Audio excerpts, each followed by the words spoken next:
બનાસકાંઠા જિલ્લાના મારે સ્પેશિયલ તમામ તંત્રને અભિનંદન એટલા માટે આપવા પડે કે ગુજરાત રાજ્યમાં સૌથી વધુ કામ કરવાનું કામ જો કોઈ જિલ્લાએ કર્યું હોય તો એનું નામ આપણો બનાસકાંઠા જિલ્લો છે અને એમણે ખૂબ ઇનિશિયેટિવ લઈને કહ્યું અને ટાર્ગેટ પણ ખૂબ મોટો રાખ્યો છે. એમણે પૂરી ટીમે માન્ય મુખ્યમંત્રી શ્રી ભૂપેન્દ્રભાઈ પટેલના નેતૃત્વમાં આ આખી ટીમ એ પ્રમાણે કામ કરી રહી છે કે જેથી કરીને આ ટાર્ગેટને 100% એચીવ કરવો.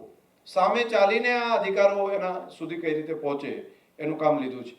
અહીંથી પણ આવેલા અલગ અલગ તાલુકાઓના તમામ ગ્રામીણવાસીઓ જેમને આજે અધિકાર મળવાના છે તેમને પણ અભિનંદન. જે પ્રત્યક્ષ નથી પહોંચી શક્યા પરંતુ તેમને પોતાના ગામ સુધી પોતાના તાલુકા સુધી આ કાર્ડનું કામ પહોંચાડવાનું કામ કરશે એમની પૂરી ટીમને પણ અભિનંદન અને તમામ જિલ્લાવાસીઓને આજે એ બાબતના અભિનંદન કે હવે તમે જે મકાનની અંદર રહો છો એનો માલિકી હક એ તમારો થાય છે. જે મકાનની અંદર તમે રહો છો એનું માલિકીપણું એ તમારું થાય છે. એના માલિક એના સ્વામી તમે પોતે છો અને એ અધિકાર આજે દેશના પ્રધાનમંત્રી મોદી સાહેબે એક ગ્રામીણ વાસીઓને એના ઘરના આપ્યા છે. આજે ખૂબ આનંદનો દિવસ છે આપણા બધા માટે. બહુ મોટી ક્રાંતિ છે. મને લાગે છે કે આમાં કોઈ માગવા ગયા હતા સાહેબ અમારો હક અમને આપો એવું કીધું હતું?